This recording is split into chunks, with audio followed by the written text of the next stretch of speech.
เอากันสั้นก่อนอื่นก็สบายดีตอนเช้าเนาะหมดทุกคนเนาะกันสั้นข้าพเจ้าอาจารย์สมศักดิ์สยาวงศ์และอาจารย์โลปส่งใส่สวกเนาะ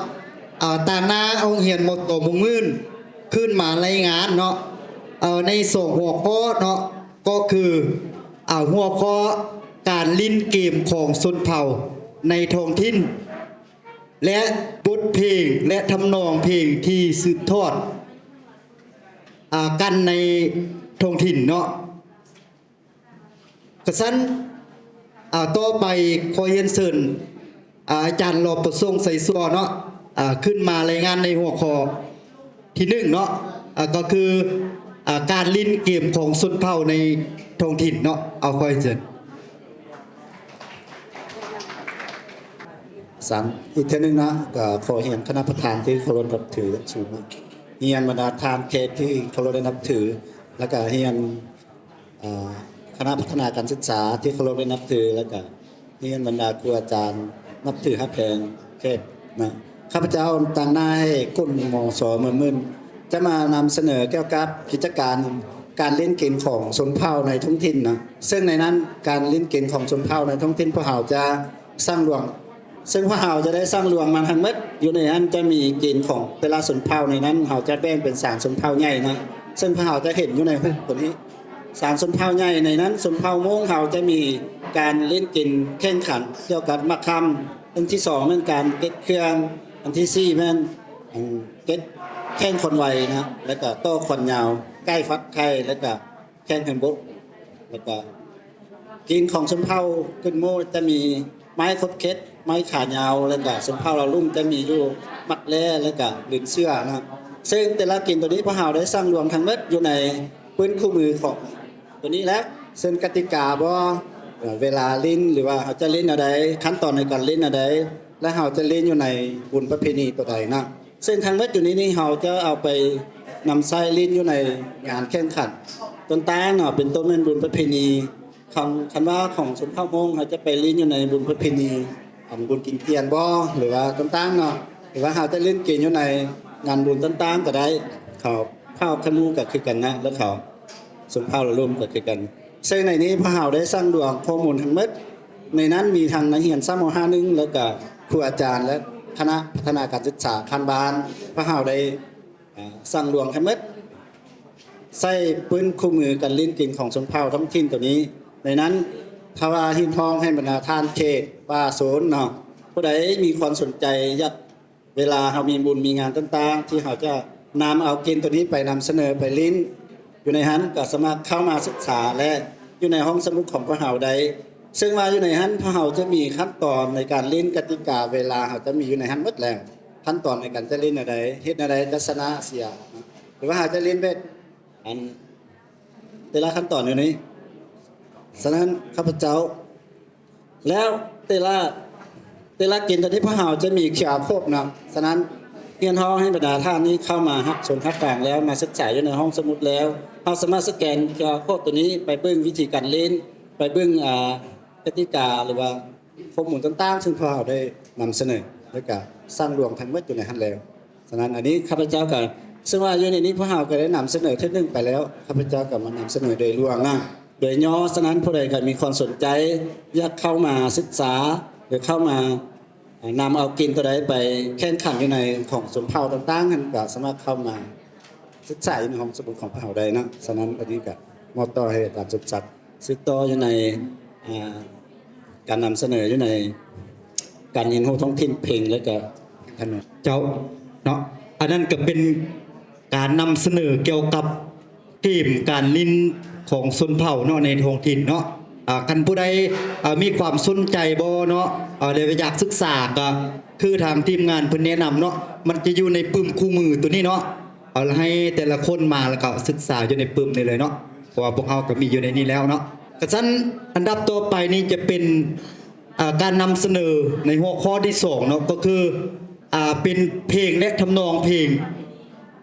ที่สืบทอดกันเนาะในท้องถิ่นเนาะกระชั้นเชิญบรรดาท่านแขกตามเบิ่งทางกันพี่เนาะกระชั้นอยู่ในนี้เนาะคือในหัวข้อที่2นี้เฮาก็จะมีอยู่ใน 3ขั้นตอนเนาะคือขั้นตอนตัวที่1อันนี้นี่เป็นรูปที่ว่าขั้นตอนที่ว่ากะเกี่ยมเนาะนี่เนาะขั้นตอนกะเกี่ยมแล้วคือขั้นตอนตัวที่2ตัวนี้ก็เป็นอันการวางแผนเนาะการวางแผนแล้วรูปอันนี้นี่ก็เป็นรูปการปฏิบัติตัวจริงเนาะการปฏิบัติตัวจริงรูปอันนี้นี่เป็นรูปการลิน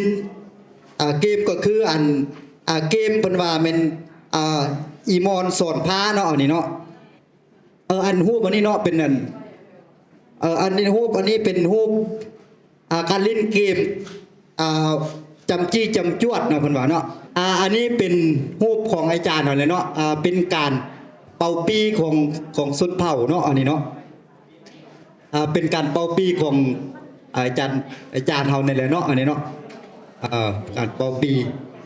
อันนี้เป็นรูปการไปสัมภาษณ์ของนักเรียนเนาะเกี่ยวกับวิธี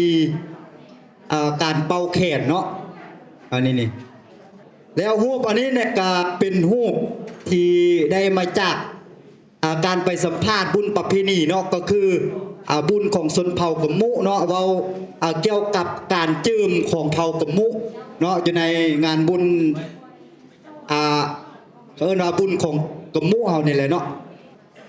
อันนี้นี่เป็นขั้นตอนของที่2แล้วเนาะแม่นการรวบรวมข้อมูลแล้วก็สร้างบัตรข้อมูลเนาะอันนี้นี่แม่นการเก็บกรรม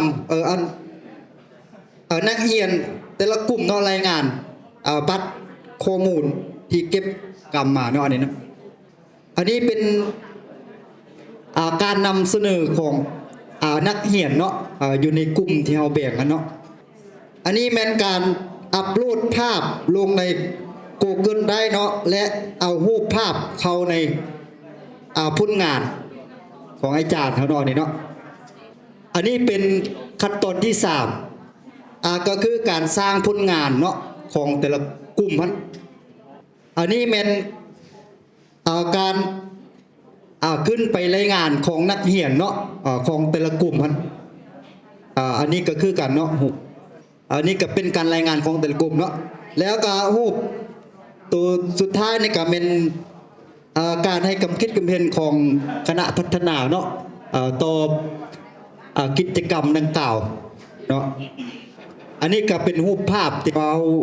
ถ่ายรวมกันเนาะนี่เนาะอันนี้จะเป็นการแสดงของผลงานเนาะกันสั้นขอเชิญบรรดาทานแขกเนาะ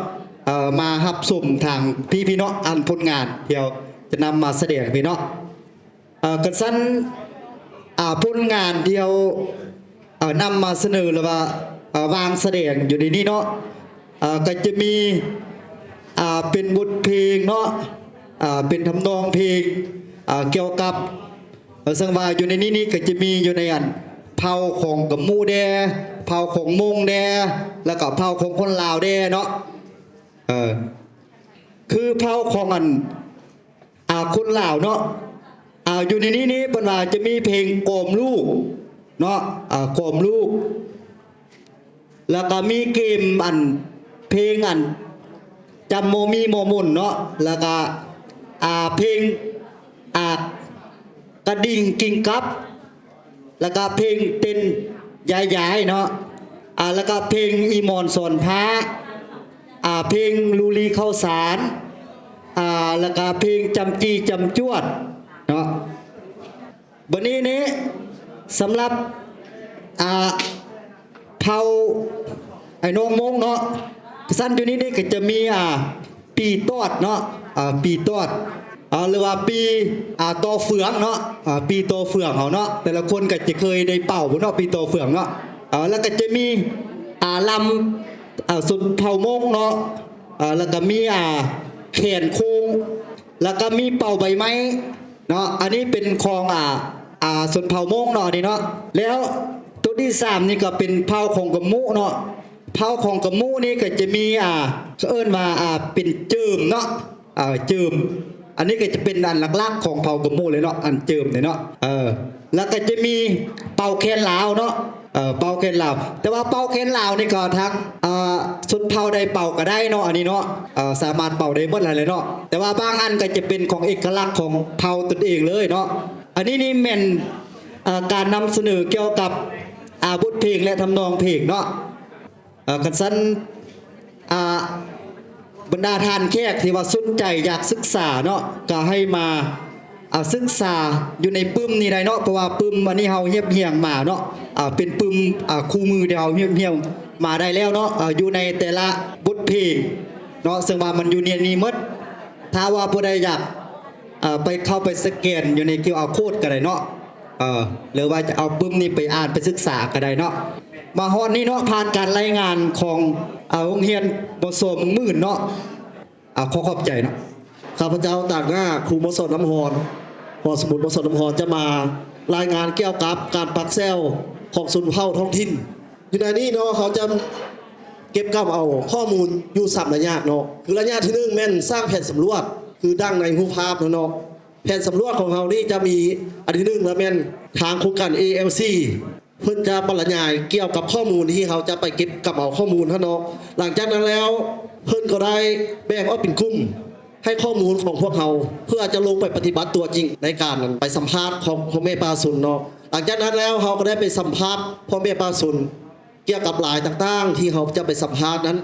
หลังจากนั้นแล้วเขาก็ได้นำพานักเรียนกลับมา แล้วก็ได้เอาแผนของพ่อแม่ปลาสุนดังกล่าวท่านมาเอาเหียของพวกเขามาถ่ายรูปวิธีการถ่ายรูปแต่ละชิ้นส่วนเพื่อให้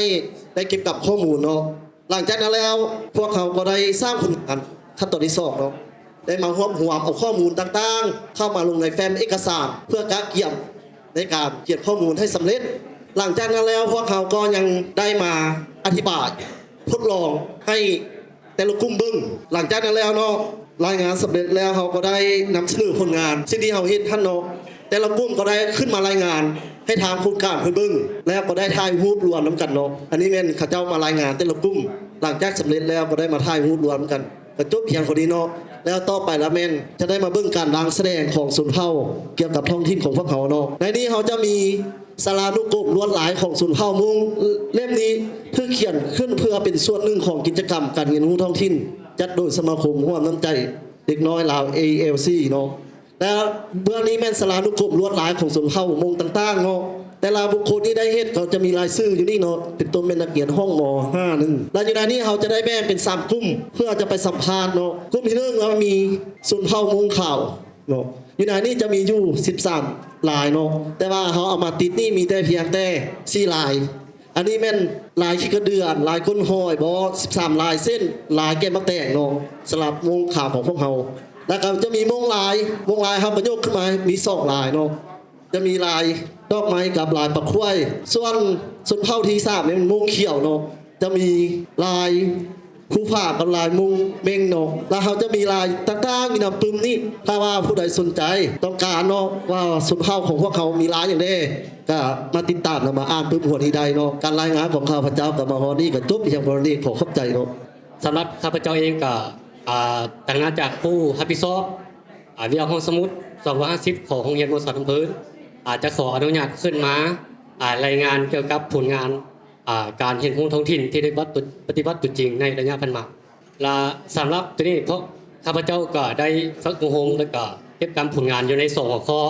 เนาะอันที่1ก็คือการเห็นรู้ท้องถิ่นเนาะหัวข้อที่2ก็คือบุญประเพณีของชนเผ่าอยู่ในท้องถิ่นเนาะและอยู่ในนี้พอเราก็ได้ฝึกอยู่ในได้ลงตัวจริงอยู่ใน3ขั้นตอนเนาะขั้นตอนที่1คืออยู่ในรูปนี้คือเขาได้มีการเรียนทฤษฎีแล้วก็มีการวางแผนเนาะเป็นกลุ่มเป็นจุเรียนทฤษฎีเนาะและขั้นตัวนี้ก็คือพวกเราจะได้มีการเตรียมความพร้อมเนาะอยู่ในแต่ละกลุ่มที่จะเดินทางไปเก็บการข้อมูลแล้วก็ไปสัมภาษณ์ตัวจริงอันนี้แม่นเขากำลังไปสัมภาษณ์ตัวจริงเนาะโดยที่เอานักเรียนชั้นม.5 เนาะอันนี้ก็ไปฮอดจุดของเงินในบ้านเนาะก็คือเขาได้ไปสัมภาษณ์ตัวจริงเกี่ยวกับบุญฮิตของประเพณีของชนเผ่ามุ้งเนาะและเพิ่นจะแนะนำเกี่ยวกับเอกลักษณ์ฮิตของชนเผ่ามุ้งก็คือแคนที่เอามาเป้าเป็นประเภทกีฬาศิลปะในนามบุญเนาะ ตัวนี้ก็แต่ว่ากลับคืนแล้วเวลาสัมภาษณ์มืดกลับคืนแต่ว่าแล้วก็แต่ละคนก็ยิ้มก็ดีใจกันเนาะแต่ว่าแล้วก็สำเร็จแล้วก็กลับมาเอาข้อมูลเข้าใส่คอมพิวเตอร์เนาะก็คือเอามาข้อมูลมาสั่งรวมแล้วก็มาจัดเป็นถังเอกสาร แล้วก็เอาสร้างเป็นไฟล์เนาะสร้างเป็นไฟล์ใส่ข้อมูลของแต่ละข้อเนาะอันนี้ก็เช่นเดียวกันเนาะสร้างเป็นไฟล์แล้วก็เฮ็ดข้อมูลใส่ถังแล้วก็สร้างQR Code ให้แก่ผู้ใดที่สนใจก็สามารถเข้าไปอยู่ในQR Code อันใดเนาะและขั้นตอนต่อไปเนาะก็สืบต่อเนาะขั้นตอนนี้ก็สืบต่อสร้างQR Code แล้วก็เรียนทฤษฎีเพิ่มเติมภายหลังที่เขาสืบต่อสร้างQR Code แล้วเขาก็จะได้ให้แต่ละกลุ่มขึ้นรายงานเนาะขึ้นรายงานตัวจริงเกี่ยวกับผลงานเนาะของแต่ละกลุ่มเนาะซึ่งอยู่ในนี้ก็คือกลุ่มที่ได้รับเกี่ยวกับบุญประเพณีบุญเกลือเพิ่นก็ได้ขึ้นมารายงานเนาะผลงานที่ได้เฮ็ดแล้วก็ได้รายงานเกี่ยวกับบุญของเข้าของอันเผาเราลุ่มเนาะที่ว่ามารายงานแล้วเขาจะได้มีการทบทวนบทเรียนอย่างอันใดที่บ่ทันครบถ้วนเขาก็จะได้มีการปรับปรุงใหม่เนาะตัวนี้สำหรับตัวนี้ก็คือภายหลังที่เขารายงานของแต่ละกลุ่มสำเร็จแล้วก็จะได้ให้ทางคณะพัฒนาของบ้านนั้นให้โอกาสให้เพิ่นได้มีความคิดความเห็นเพิ่มเติมเกี่ยวกับผลงานที่เขาได้จัดตั้งปฏิบัติตัวจริงอย่างอันใดที่บ่ทันละเอียดเพิ่นก็จะได้แนะนำเพิ่มเติมเนาะสำหรับรายละเอียดเขาก็พาบรรดาท่านเข้ามาชมเกี่ยวกับแผนว่าการดำรงชีวิตท้องถิ่นและบุญประเพณีของชนเผ่ามุ่งเนาะอยู่ในนี้คือเขาจะได้แบ่งเป็นสองส่วนเนาะส่วนหนึ่งนี่เป็นของการดำรงชีวิตในท้องถิ่นตัวนี้ก็คือ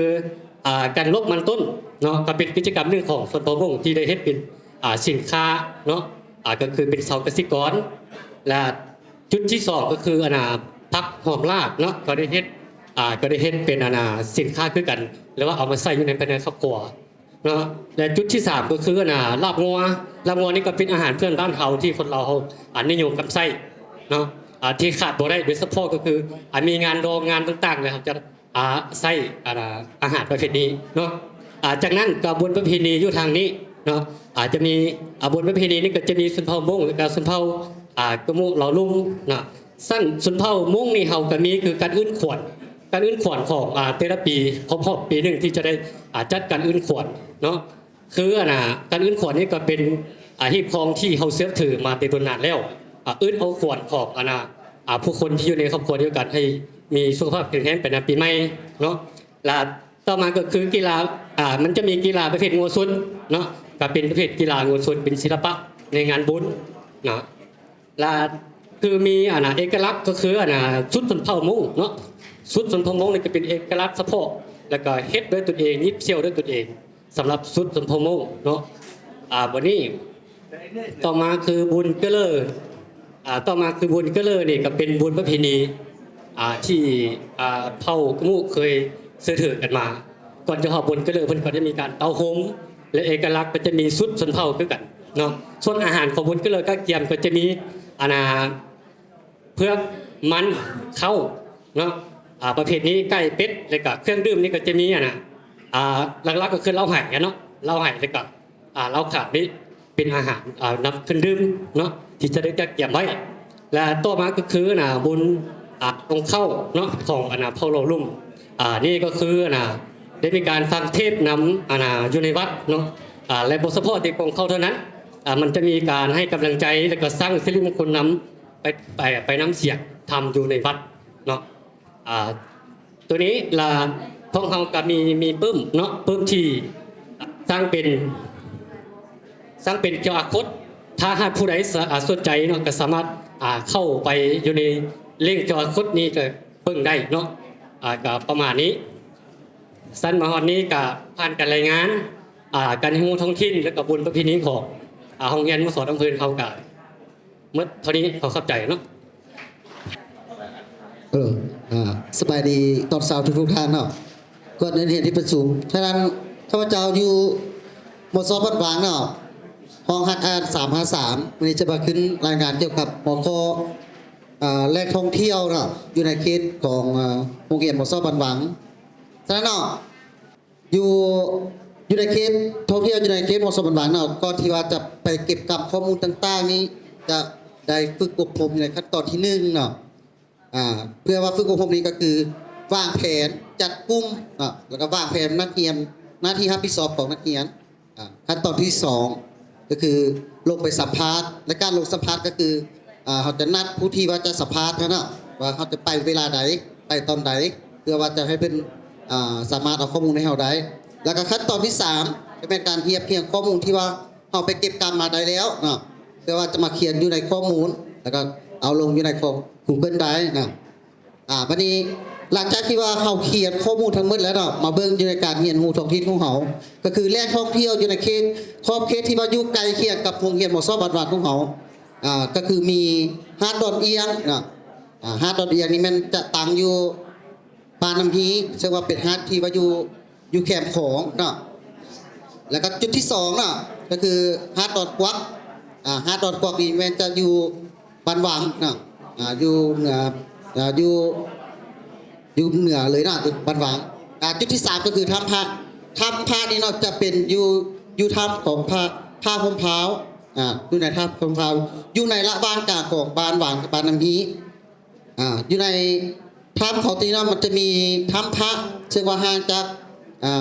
ทางยานเราขึ้นไปถ้ำพระประมาณอยู่150 เมตรอยู่ในถ้ำตรงนี้เนาะต่อจากถ้ำพระขึ้นไปจะมีถ้ำผาตินเดียวซึ่งว่าถ้ำผาตินเดียวนี้จะเป็นถ้ำที่ว่ากว้างแล้วก็ลึกนะแล้วก็จุดที่5จุดที่3ของอยู่ในถ้ำผาหุ้มเผาของเขาเนี่ยก็จะมีจุดชมวิวอยู่ในจุดชมวิวนี่ก็คืออยู่จุดสูงสุดเลยนะอยู่จอบหมดเลยระยะห่างก็คือจากทางยางเนาะขึ้นไปหาจุดยอดสุดก็คืออยู่800 เมตรแล้วสถานที่ของตัวนี้เนาะอยากแนะนำก็คือจุดชมวิวเพราะว่ามันจะไปได้อยู่2ระยะเนาะอยู่ไว้2ยามมันจะแตกต่างกันเนาะซึ่งว่ารายละเอียดเราเขียนอยู่ในปืมนี่แล้วเนาะและอยู่จุดตัวสุดท้ายเนาะก็คือถ้ำเกลือวายดินซึ่งว่าถ้ำของตัวนี้จะมีเอกลักษณ์ก็คือว่า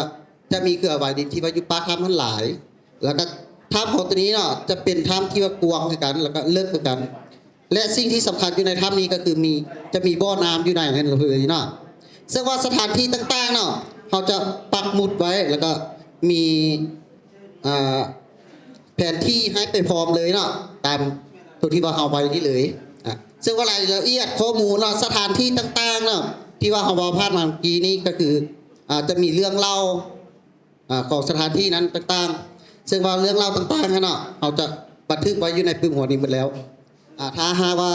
ท่านใดสนใจเนาะสามารถเข้ามาอ่านเบิ่งได้เนาะอยู่ในปืมหัวนี้การมาแสดงหัวข้อที่1เนาะก็คือการเรียนรู้ท้องถิ่นหรือว่าแหล่งท่องเที่ยวที่ว่าอยู่ในขอบเขตของโรงเรียนหมอสอบบันหวังมาเบิ่งตัวที่2เนาะ2นี่จะให้จากกรุงลีนะเพื่อนรายงานสบายดีข้าพเจ้าซื้อนางกรุงลีแสงเดือนเพ็ญจะมาเสนอหัวข้อที่2ของเฮานี่แม่นคือการเรียนรู้ท้องถิ่นเกี่ยวกับการดำรงชีวิตแคมแม่น้ำโขงอยู่ในการเรียนรู้การดำรงชีวิตแคมแม่น้ำโขงนี่เฮาจะมี3อย่างก็คือเครื่องมือในการหาปลาเนาะเพราะว่าเฮาแน่นอนแล้วเฮาอยู่ตามเรียบแม่น้ำโขงเฮาต้องมีเครื่องมือในการหาปลาเครื่องมือในการหาปลาของเฮานี่มีหลายอย่างเนาะจะมีแห่มีมองมีตุ้มมีจันมีหลายๆอย่างแต่ว่าเฮาจะยกอันจุดเด่นขึ้นมาก็คือรอบนี้ไม่เฮ็ดอย่างรอบนี้เอาไว้ใส่ป่าเนี่ยยามน้ำขึ้นน้ำหลายเพราะว่ารอบนี้เป็นอีกเครื่องมืออันนึงที่เฮาจะไปใส่ป่าเพราะว่ารอบนี้จะใส่แล้วได้ป่าใหญ่เช่นว่าป่าในป่าตองป่าเคิงป่าออดป่าสนิทที่ใหญ่เลยเนาะนอกจากนี้แล้วเขายังมีอาหารที่เราได้มาจากป่าก็คืออาหารที่เรานำมาเฮ็ดคือได้ยักแก้อย่างแม่มาจากป่าก็คือเฮ็ดปลาส้มปลาชนิดต่างๆเฮ็ดลาบปูลาบปลาหลายอย่างเนาะอันนี้แม่นอาหารที่เราได้มาจากป่าจากการหาปลาเรียบแคมแม่น้ำโขงอันที่3ก็คือ ประเพณีอยุตตามเรียบแม่น้ำโขงมีหลายประเพณีเช่นว่าบุญส่งเหือบอเนาะบุญตกประทัดสายบุญเข้าพันก้อนแต่เฮาสิโยกกันมาเห็นว่าอาจจะบ่คือไผและบ่คือไผคือเนาะบ่มีไผคือเฮาจะยกให้เห็นก็คือบุญเข้าพันก้อนบุญเข้าพันก้อนเป็นอีกประเพณีหนึงที่ชาวบ้านวังได้เฮ็ดกันมาบุญเข้าพันก้อนนี้เฮาจะเฮ็ดในยามกลางคืนประชาชนชาวบ้านวังจะพากัน เอาเขาเนาะแต่ละเหือนมาเต้าโฮมกันอยู่วัดหรือว่าอยู่เหือนของในบ้านแล้วมาปั้นให้ได้พันก้อน หลังจากนั้นได้พันก้อนแล้วเอาไปเฮ็ดหยังเอาไปแห่อ้อมวัดหรืออ้อมบ้านแล้วเอาไปถวายให้แก่พระฮูปพระพุทธฮูปเนาะบ่ได้เอาไปถวายให้แก่พระสงฆ์ซึ่งอยู่ในนี้เราจะมีรายละเอียดถ้าหากท่านใดหรือครูอาจารย์ใดสนใจแล้วมาศึกษาอยู่นำปึ้มหัวนี้ได้เนาะเพราะว่าเราจะเฮ็ดบทบันทึกหรือเขียนไว้อยู่ในปึ้มหัวนี้อย่างละเอียดอยากให้มาศึกษาอันนี้แม่นสำหรับการเรียนรู้ท้องถิ่นการดำรงชีวิตอยู่แคมแม่น้ำโขงและแม่นเบิดสักนี้ขอขอบใจ ข้าพเจ้าชื่ออนุสรณ์รัศมี มาจากโรงเรียนหมอโซสนาขามรับผิดชอบห้องหักอ่าน279ในมื้อนี้ข้าพเจ้าจะมานำเสนอเกี่ยวกับรูปภาพที่อยู่ในหน้าจอเนาะในหัวข้อการเรียนรู้ท้องถิ่นผลิตภัณฑ์ท้องถิ่นแล้วก็ปึ้มแนะนำผลิตภัณฑ์ท้องถิ่นในการปฏิบัติเวียกงานแมนจะได้ดำเนินตามขั้นตอน3ขั้นตอนคือขั้นตอนที่1แมนได้วางแผน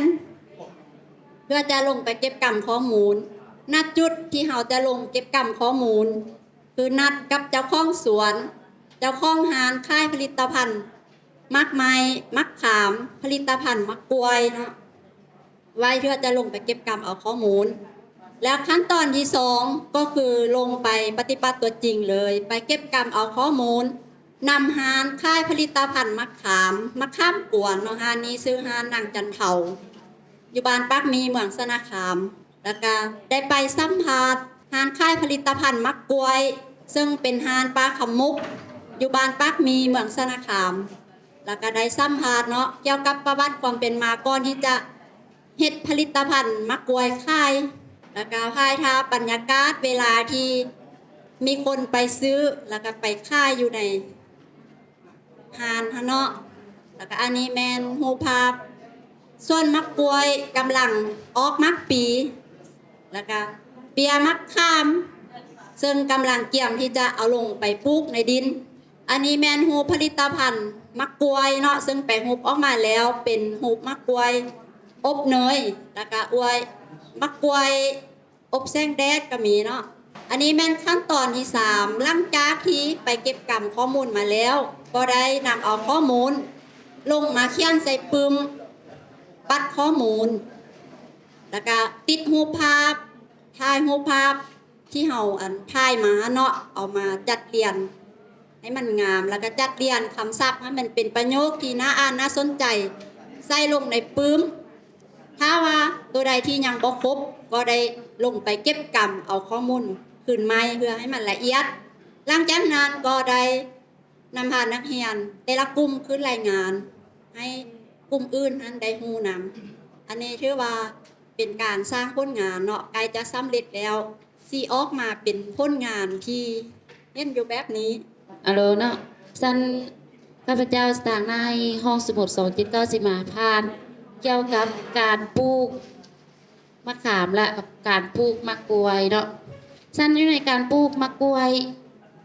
ยในแม่นเฮาสิเริ่มปลูกการปลูกมันสิเริ่มปลูกแต่เดือนพฤษภาเดือน7เพราะว่าปลูกก่อนเข้าพรรษา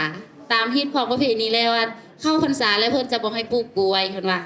สันเพิ่นจะปลูกก่อนเข้าพรรษาการปลูกกล้วยหั่นน่ะแม่นปลูกระยะแต่อายุกล้วยหั่นได้8 เดือนหา1 ปีและแม่นจะเริ่มออกดอกเมื่ออายุปีหั่นได้อยู่ศกของกันเฮาจะเริ่มตัดปีละเริ่มตึงเราสามารถเก็บไปจำหน่ายหรือว่าไปขายได้สามารถเอามาเปรูปต่างๆเช่นว่าเอามาตากเอามาอันนั้นเนาะสั้นต่อไปแล้วแม่นการปลูกมะขามมันจะมีอยู่2แบบ หนึ่งและแม่นเพิ่นจะปลูกแบบตอกิ่งแล้วก็แบบสิกิ่งซึ่งสองอันนี้สิแตกต่างกันปลูกตอกิ่งและแม่นเพิ่นจะต่อให้เป็นต้นคือรูปภาพที่อาจารย์ได้เสนอไปเนาะจะเป็นเบาแล้วหลักเอาลงปลูกและปลูกเสียบกิ่งเสียบยอดทันและแม่นจะปลูกด้วยแกนเมื่ออายุได้ปีหนึงแล้วค่อยจะสามารถตัดออกแล้วก็ต่อยอดใส่ฉะนั้นการปลูกมะขามและแม่นเขาจะปลูกตอนหน้าฝนอันนี้เป็นบ่จำกัด ถ้าหากว่ามีฝนเขาก็สามารถปลูกได้เพื่อรับประกันในการตายเนาะ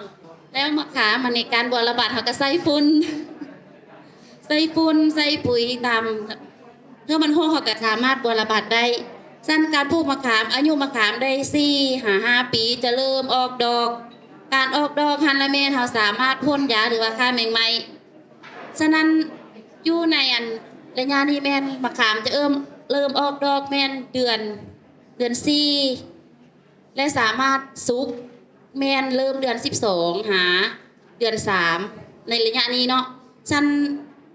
ต่อไปฮันนะแม่นถ้าหากว่าฮอดเดือน3แล้วแม่นสามารถเย็บแล้วแม่นเฮาจะเดือน4เนี่ยแม่นเฮาจะหยุดเย็บเนาะต่อไปแล้วแม่นเชิญอาจารย์น้ำเว้าในการขายต่อไปการเปฮูกเนาะขอเชิญ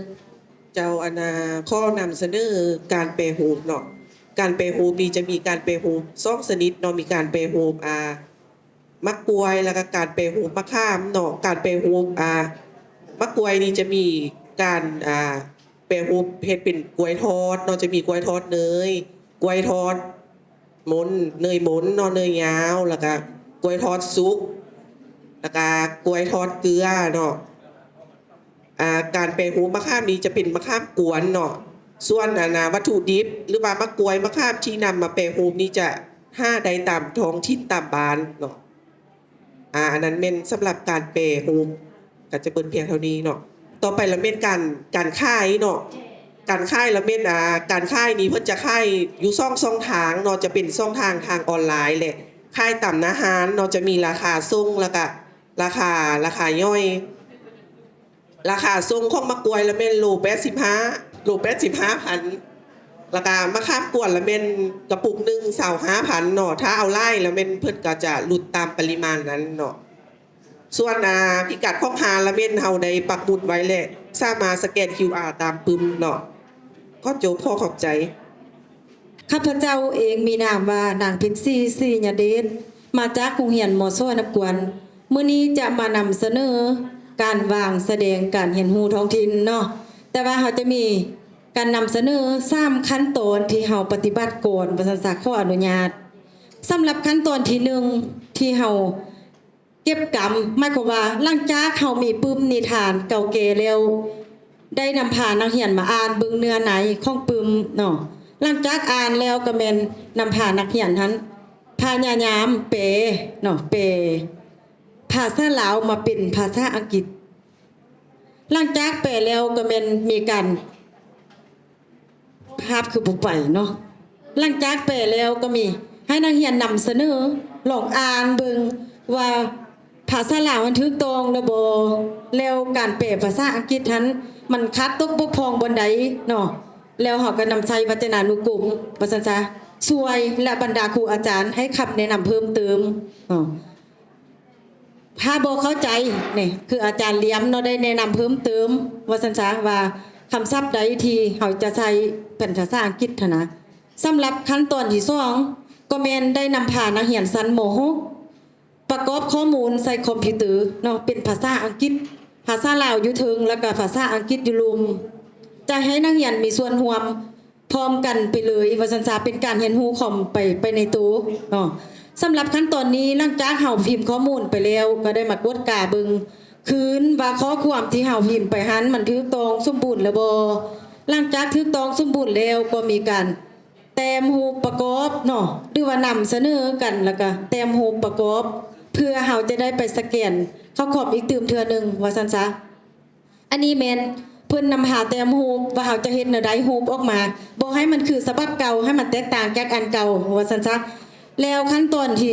3อันนี้เป็นการเตรียมรูปของนักเรียนเนาะขั้นตอนที่3แม่นเฮาจะได้นำพานักเรียนเฮ็ดเป็นปึ้มเนาะปริ้นออกมาแล้วก็เฮ็ดเป็นปึ้มเนี่ยนำพานักเรียนเฮ็ดเป็นปึ้มว่า ปึมเรื่องนี้เขาจะเฮ็ดแนวใดให้มันจบงามนักเรียนจะลงมือเฮ็ดด้วยตนเองว่าซั่นซะจะมีแต่3ขั้นตอนแนวนี้เนาะสั้นลำดับอันนี้แม่นนักเรียนนำเสนอผลงานของตนเองที่เฮ็ดมาใหม่หันว่ามันคือตัวเก่าหรือบ่ว่าซั่นซะเทียบกันระหว่างเรื่องเก่าและเรื่องใหม่เนาะสั้นนำหาบรรดาแขกบรรดาทานมาฟังกันวางแสดงท้องถิ่นเลยสำหรับการวางแสดงท้องถิ่นหมอโซ่น้ำกวนเรื่องเล่าท้องถิ่นนิทานประกอบผู้ภาพ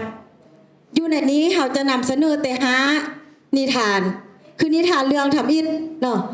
แม่นตัวนี้เรื่องหนาปลาซักเป็นเรื่องเล่าของพอตูซุนเรื่องเล่าบ้านเฮ็ดตาวเนาะ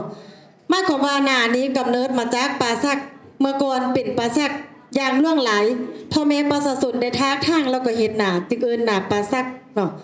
เรื่องที่2เรื่องสร้างรากไม้แม่นตัวนี้เนาะมีทั้งเก่าและใหม่แม่นเล่าโดยพอตูคำป่านอ่อนงามเรื่องเล่าบ้านน้ำกวนเนาะสร้างรากไม้ในสมัยก่อนคนลาวจะมักนำสร้างไปรากไม้อยู่ป่าดงใหญ่หลังจากนั้นจึงมีสิ่งศักดิ์สิทธิ์นำมาเมื่อเป็นแนวนั้นจึงเห็นให้ประชาชนยานกลัวนับแต่มื้อนั้นมาเพิ่นก็บ่ได้เอาสร้างไปรากไม้อีกเลยเนาะเรื่องที่3ก็แม่นเรื่องตัวนี้เนาะเรื่องโดนห่อเรื่องเล่าจากอาจารย์ไสน้อยเครื่องคั่นเนาะเป็นเรื่องเล่าบ้านน้ำกวนหมายความว่าดอนนี้เป็นดอนที่ศักดิ์สิทธิ์ประจำหมู่บ้านน้ำกวนเพราะว่าในแต่ละปีเดือน3ออกไม้3คำและเดือน6ออกไม้3คำประชาชนจะนำเอาไก่ต้มไปบูชาไปเลี้ยงบ้านเนาะในจำนวน2วันนี้ดังนั้นดอนดังกล่าวจึงเป็นบอนที่ชาวบ้านน้ำกวนนับถือที่สุดว่าซั่นซะเรื่องที่4แม่นเรื่องน้องเงือกเนาะอยู่ส่วนในพี่สำหรับเรื่องน้องเงือกเป็นเรื่องเล่าของตูถนอมเรื่องเล่าของบ้านน้ำกวนคือกันเนาะน้องเงือกเป็นน้องที่มีน้ำบ่เหือดแห้งและจุดที่สำคัญของมันก็คือบอนที่น้องที่มีน้ำวนอยู่ตลอดเวลาเมื่อน้ำวนเหล่านั้นแล้วพอผู้แลก็เลยลองทดสอบว่าเป็นหยังมันคือแป๊กโยนบักผูกไปเนาะปรากฏว่ามันซอดออกน้ำมีดังนั้นเพิ่นจึงเชื่อว่าน้องหันมีสายน้ำหรือว่ามีหูใหญ่ไก่ไป5อันน้ำมีหันเพิ่นจึงห้องน้องดังกล่าวว่าน้องเงือกสันนิษฐานว่ามีเงือกว่าซั่นซะเรื่องที่5แม่นเรื่องเราของพอตูเสียงเรือเนาะสัมสนุดเรื่องเราบ้านน่ะหมอยหมายความว่าเรื่องนี้ก็เป็นเรื่องที่แปลกหลายเพราะว่าเป็นบอนที่น้ำบ่เหือดแห้งสัมสนุด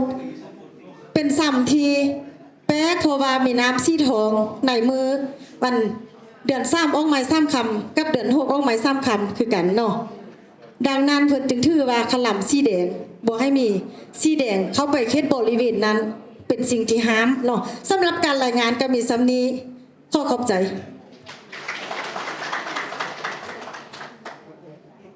แล้วก็ขอสบายดีบรรดาท่านเนาะก่อนอื่นก็ขอเฮียนที่ประชุมเนาะข้าพเจ้าชื่ออาจารย์บัวคำสนาเลิศเนาะเป็นผู้รับผิดชอบห้องอ่าน350เนาะของมสนศักดิ์ของพวกเขานะขออนุญาตนำที่กองประชุมเนาะขึ้นมานำเสนอผลงานของทางมสนศักดิ์เนาะกันสั้นขอรบกวนบรรดาท่านเนาะเบิ่งอยู่ในจอโปรเจคเตอร์เนาะอยู่ในนี้จะเป็นการเรียนรู้วิธีการดำเนินเวียกเนาะโดยการสอนจากผู้วิชาการของทางองค์การ LAC เนาะALC นะขอโทษนะไฟนะและอยู่ในนี้เนาะเขาจะมีขั้นตอนในการดำเนินงานเนาะก็คืออยู่ในภาพจะเป็นการจัดตารางแบ่งเวียกว่ามื้อใดเขาจะไปสำรวจนะหรือว่าโดยจะมีการนัดชาวบ้านนะแล้วก็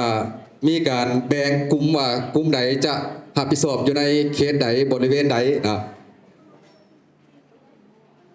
อยู่ในนี้ก็ถือว่าเป็นการเดินทางของนักเรียนนะโดยมีการนำพาจากครูอาจารย์ของทางมสนศักดิ์ของพวกเขานะอันนี้ก็เป็นจุดหนึ่งนะที่เขาได้ไปฮอดเฮือนของประชาชนนะโดยจะได้จัดกับ สอบถามหรือว่าสัมภาษณ์ทางประชาชนเนาะอันนี้ก็เป็นภาพหนึ่งที่น้องนักเรียนเนาะเป็นผู้สัมภาษณ์ประชาชนเนาะโดยเป็นการสัมภาษณ์ของเพื่อนของทานนิโรธเนาะอยู่ในคุ้มฝากท้าของบัตรซักเนาะอันนี้ก็เป็นภาพหนึ่งเนาะที่นักเรียนได้สัมภาษณ์โดยการสัมภาษณ์ของตู่ศรีนนท์เนาะอยู่ในคุ้มวังแขเนาะอันนี้ก็ถือว่าหลังจากได้ลงไปสัมภาษณ์แล้วก็จะมีการแลกเปลี่ยนข้อมูลกันเนาะระหว่างบรรดากลุ่มของนักเรียนแต่ละกลุ่มหันมานำเสนอผลงานของแต่ละกลุ่มในการสัมภาษณ์ครับอันนี้ก็ถือว่าเป็นการปักหมุดจุดหมายของงานที่ประชาชนประสบกับภัยน้ำท่วมนะอันนี้ก็เป็นการลงเอาข้อมูลของนักเรียนอีกทีหนึ่งนะว่าบางกลุ่มกับข้อมูลเขาอาจจะประครบถ้วนเนาะอันนี้เป็นภาพน้ำท่วมของบ้านอาซักเนาะที่เขาได้ค้นคว้าและส่องหาจากFacebook ในตอนประสบภัยน้ำท่วมอยู่ในปี 2024เนาะทั้งมีอยู่2ภาพนะอันนี้ก็เป็นอีกมุมหนึ่งของบ้านอาซักเนาะที่ได้ประสบภัยน้ำท่วมเนาะและหลังจากนั้นเขาก็จะได้สร้างแผนที่ขึ้นมาเพื่อเป็นแผนที่ป้องกันภัยน้ำท่วมของเขตหมู่บ้านนะซักเนาะอันนี้เป็นการนำเสนอผลงานของนักเรียนหลังจากที่ได้สร้างแผนที่ไปแล้วนะอันนี้ก็เป็นการประกอบคำคิดกับเห็นนะแลกเปลี่ยนกันระหว่างประชาชนนะของคณะในบ้านหรือว่ากับนักเรียนครูอาจารย์ที่เฮาได้ไปสัมภาษณ์กันมีการแลกเปลี่ยนความคิดความเห็นกันเนาะอันนี้เป็นภาพแผนที่หลังจากที่เฮาได้เฮ็ดเวียกไปแล้วเนาะเฮาได้สร้างแผนที่ตัวนี้ขึ้นมาได้สำเร็จเนาะซึ่งอยู่ในแผนที่ของเฮาเนาะจะมีการวางลูกศรแล้วก็การปักหมุดหมายอยู่ในนี้เนาะ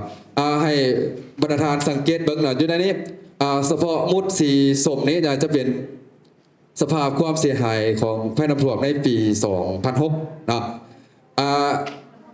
เฉพาะหมุดสีเขียวนี้แมนสภาพความเสียหายของหลังคาเรือนที่เราไปสัมภาษณ์นั้นอยู่ในปี 2023นะและตัวสีฟ้าแมนความเสียหายจากภัยน้ำท่วมอยู่ในปี 2024เนาะซึ่งอยู่ในนี้เฉพาะเคสที่เราไปสัมภาษณ์เนาะแมนบ้านนาซักเนาะซึ่งอยู่ในนี้อยู่ถ้าหากว่าเราไปตามเส้นทางเลขที่11เนาะคือไปจากทางบ้านวังเนาะมาอยู่ในนี้ถ้าหากว่าขอเกียรติสารคามแล้วเขาจะมีไปพอสีแยกอยู่ในสีแยกโนนสวรรค์นี้เนาะหลังจากนั้นให้เดินทางต่อไปนี่เดินทางซื่อไปเลยเนาะแล้วจะมาพบกับเคสที่เป็นบ้านนาซักเนาะซึ่งอยู่ในนี้บ้านนาซักจะแบ่งออกอยู่เป็น5คุ้มนํกันเนาะซึ่งคุ้มที่ได้รับภัยน้ำท่วมเนาะจะมีอยู่3คุ้มเนาะก็คือกลุ่มฝากท้าเนาะโดยแบ่งให้กลุ่ม A เนาะเป็นผู้รับผิดชอบนะเราจะมีกลุ่มว่างแค่เนาะซึ่งจะมีกลุ่ม C และกลุ่ม D เป็นผู้รับผิดชอบในการสัมภาษณ์นะและสุดท้ายก็คือกลุ่ม D เนาะรับผิดชอบในกลุ่มนาซักเนาะทั้งอยู่ในนี้เนาะเฉพาะจะมีลูกศรไว้ในนี้เนาะลูกศรตัวสีฟ้านี่คือทิศทางของน้ำนะและลูกศรที่เป็นสีส้มนี้แมนเส้นทางในการอพยพของชาวบ้านเนาะที่เกิดภัยน้ำท่วมเราจะมีมุดสีแดงนะเศษเป็นเศษคาร์ดสีแดงอยู่ในนี้คือเป็นเคสที่อันตรายหรือว่าเป็นเคสที่น้ำท่วมสูงนะซึ่งอยู่ในนี้เคสเฉพาะเคสที่น้ำท่วมสูงแมนจะอยู่ในคุ้มว่างแข่อยู่ในตัวนี้นะบริเวณลูกศรลายๆนี่นะอันนี้นะคือเป็นบริเวณที่น้ำท่วมหลายนะแล้วเส้นเฉพาะเส้นทางอพยพแมนลูกศรตัวสีส้มนี่เนาะจะมีอยู่2เคสที่ประชาชนอพยพนะคือมาอยู่ในคุ้มของบ้านนาซักเนาะชื่อคุ้มบันไม้ซึ่งเป็นบ้านนาซักคือกันเนาะและบอนที่2ก็คือมาตามทางตะเวนออกเนาะจะเป็นบ้านโนนสวัสดิ์เนาะขั้นสั้นมาเฮานี่ก็ถือว่าการนำเสนอผลงานของพวกเฮาก็ถือว่าขอสิ้นสุดเพียงเท่านี้เนาะขอขอบใจข้าพเจ้าชื่ออาจารย์ถวันเนาะอยู่ผู้รับผิดชอบห้องสมุดมส.เศรษฐเจริญ351สิขึ้นมานะ รายงานเนาะเกี่ยวกับขั้นตอนเนาะการสำรวจสารคดีเกี่ยวกับอาหารเนาะแต่ละขั้นตอนเนาะในขั้นตอนที่เขา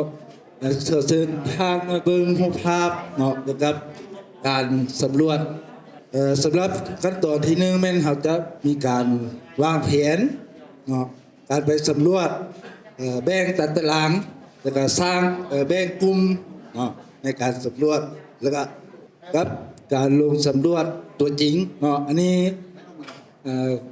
กำลังจะไปเนาะสำรวจตัวจริงเนาะอันนี้ก็เป็น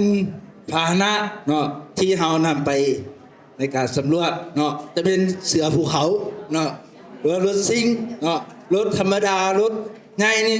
บ่สามารถเข้าไปได้เนาะในช่วงฤดูฝนเนาะในเส้นทางที่เราไปเนาะอันนี้ก็เป็นรูปภาพเนาะเกี่ยวกับการเดินทางเนาะในช่วงเราไปเป็นมือที่เราไปสำรวจเนาะเป็นมือที่ฝนตกไฟฟ้ากระดับเนาะอันนี้เป็นทางเข้าผาหาดเนาะอันนี้มันกำลังเดินทางเนาะเดินทางไปนะเพื่อสำรวจนี่มันฮอดบอลหรือฮอดผาหาดแล้วเนาะอันนี้กันเป็นรูปเกี่ยวกับการวางแผนเนาะของแต่ละกลุ่มเนาะในการสำรวจเพราะว่าเขาจะแบ่งเป็น4กลุ่มเนาะในการสำรวจอันนี้มันกลุ่มที่สำรวจเกี่ยวกับถ้ำเนาะอันนี้จะเป็นถ้ำทำน้ำยาดนี่เป็นกลุ่มที่2เนาะกลุ่มบีสำรวจเกี่ยวกับต้นไม้เนาะต้นไม้ที่อยู่ในบริเวณผาหาดครับอันนี้อีกกลุ่มหนึ่งเนาะเกี่ยวกับการสำรวจเกี่ยวกับถ้ำเนาะที่สำคัญเนาะอยู่ในผาหาดนั้นแล้วหลังจากที่เราไปสำรวจตัวจริงมาแล้วเนาะเราก็ได้มาเก็บกำข้อมูลเนาะเก็บกำข้อมูลสร้างข้อมูลเนาะแล้วก็ตัวใดที่ยังบ่ทันครบถ้วน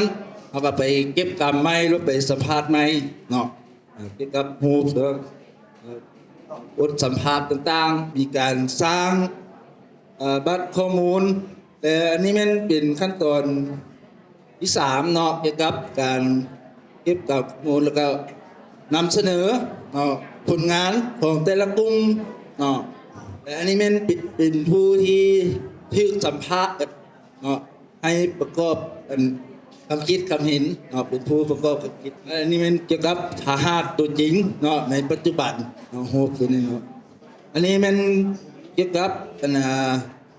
ข้อมูลเนาะที่เราได้ไปสำรวจเนาะไปฮีบโฮมเกี่ยวกับข้อมูลต่างๆแล้วก็มานำเอาผลงานดังกล่าวมานำแสดงเนาะเกี่ยวกับอยู่ในที่นี้เนาะเกี่ยวกับสารคดีเกี่ยวกับผาหาดเนาะฉะนั้นเกี่ยวกับการวางแสดงข้อมูลเกี่ยวกับสารคดีผาหาดเนาะขอเชิญอาจารย์ ข้าพเจ้าชื่ออาจารย์ขมอกสนาเลิศเนาะเป็นผู้รับผิดชอบห้องหักอ่าน351ในมศแสนเจริญจะขึ้นมานำเสนอเกี่ยวกับสารคดี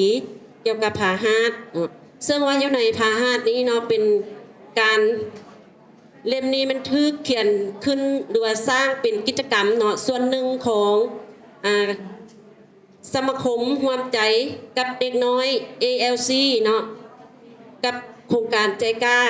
ซึ่งว่าอยู่ในสารคดีตัวนี้เนาะจะมีการที่โพสถ่ายรูปหรือว่าเฮ็ดวิดีโอเนาะจะเป็นครูอาจารย์อยู่ในผู้รับผิดชอบเนาะแล้วก็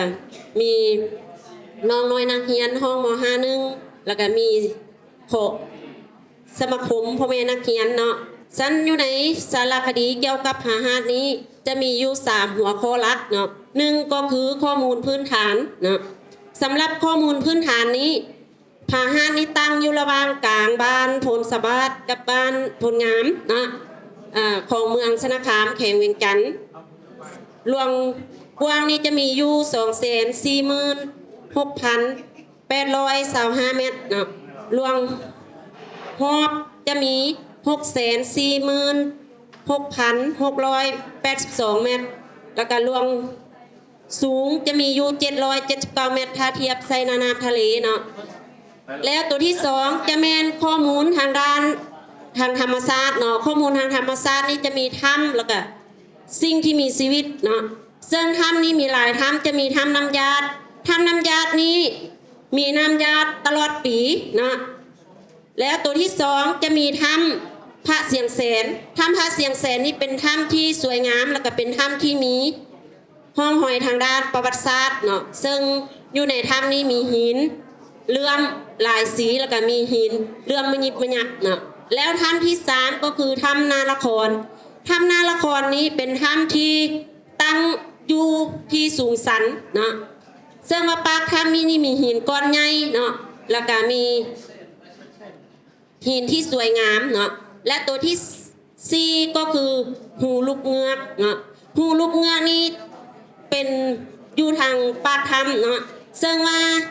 คนบูหารเนาะซึ่งเชื่อถือกันว่าเป็นบ่อนที่ศักดิ์สิทธิ์เนาะและตัวที่ห้าก็คือห้วยน้ำเนาะห้วยน้ำตัวนี้เป็นห้วยน้ำที่อยู่ในตีนผาเนาะซึ่งว่าเป็นห้วยน้ำที่ใหญ่แล้วก็มีเวลาที่คนไปกลัวสัตว์หรือว่าสิ่งที่เปื้อนใส่เนาะก็จะให้น้ำยึงหรือว่าถ้าว่าหนีบ่ทันก็เอิ้นว่าลอยบกนะและตัวที่7ก็คือสิ่งที่มีชีวิตเนาะสิ่งที่มีชีวิตอยู่ในถ้ำนี้จะมีหลายสัตว์เนาะแต่ว่าสิ่งที่หลายมีชีวิตหลายกว่าหมู่นั่นก็คือเกียร์เนาะนกแอ่นแล้วก็เพิ่งนะแล้วก็ตัวต่อไปเนาะจะเป็นพืชพันธุ์เนาะพาห้านี่เป็นบ่อนที่มีพืชเกิดหลายเนาะเพราะว่าอยู่ตามตีนผาแล้วก็อยู่ตามผาหาดเนาะซึ่งว่ามีต้นไม้ใหญ่หลายกว่า200 ปีเนาะแล้วข้อมูลตัวที่3ก็คือข้อมูลทางด้านประวัติศาสตร์และวัฒนธรรมเนาะเพราะว่าผาหาดนี่เป็นเรื่องเล่าหลายเนาะซึ่งว่าจะมีพระพุทธรูปเนาะรวมอยู่5 องค์องค์ใหญ่1 องค์องค์น้อย4 องค์เนาะแล้วก็จะมีตำนานและเรื่องเล่าเนาะที่เกิดขึ้นหลายเนาะซึ่งว่าจะมีอยู่6เรื่องด้วยกันเนาะนั่นก็คือเรื่องพระหาดเนาะแล้วก็ห้วยหมอนนางหูลูกเงือกแล้วก็ทำน้ำยาดแล้วก็ทำพาเสียงแสนแล้วก็วัตถุปูหารเนาะฉะนั้นการนำเสนอเกี่ยวกับการแสดงสารคดีของพวกเขาเนาะถ้าหากผู้ใดสนใจเนาะก็สามารถเข้าไปเบิ่งได้เนาะหรือว่าเข้าชมเข้าอ่านเพราะว่าเขาสามารถปักหมุดไว้อยู่ในปึ้มเนาะดังการนำเสนอก็จบเพียงเท่านี้ขอขอบใจ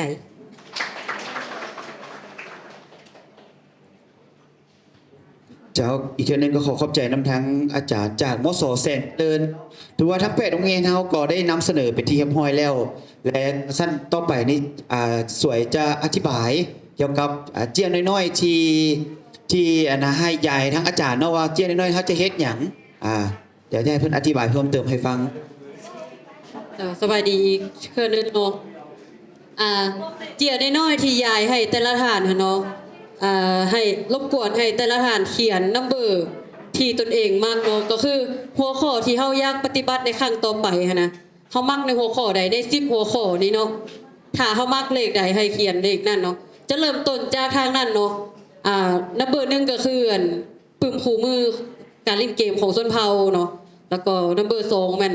รวมปึ้มเพลงของส่วนจากเมืองมืนเนาะ3แม่นสารานุกรมลวดลายของส่วนเผ่าวงเนาะ4แม่นการดำรงชีวิตและบุญประเพณีการเก็บกำเนาะ5แม่นปึ้มแนะนำการท่องเที่ยวเนาะ6แม่นสารคดีการดำรงชีวิตอยู่แค่แม่น้ำเนาะแค่แม่น้ำของ7แม่นปึ้มผลิตภัณฑ์แนะนำหมักไหม้เนาะผลิตภัณฑ์หมักไหม้8แม่นเรื่องเล่าท้องถิ่นหรือว่าปึ้มนิทานประกอบภาพเนาะ9ละแม่นการสร้างแผนที่เนาะของวสนศักดิ์เนาะ10แม่นสารคดีเกี่ยวกับผาหาดเนาะถ้าว่าเฮาสนใจตัวใดให้เขียนนัมเบอร์นั่นเนาะจะเป็นการเลือกกลุ่มอื่นเนาะถ้าผู้ใดเลือกแล้วมาปอนใส่กับปุกของที่ว่าติ้งกับปลมจับอยู่นี่เนาะ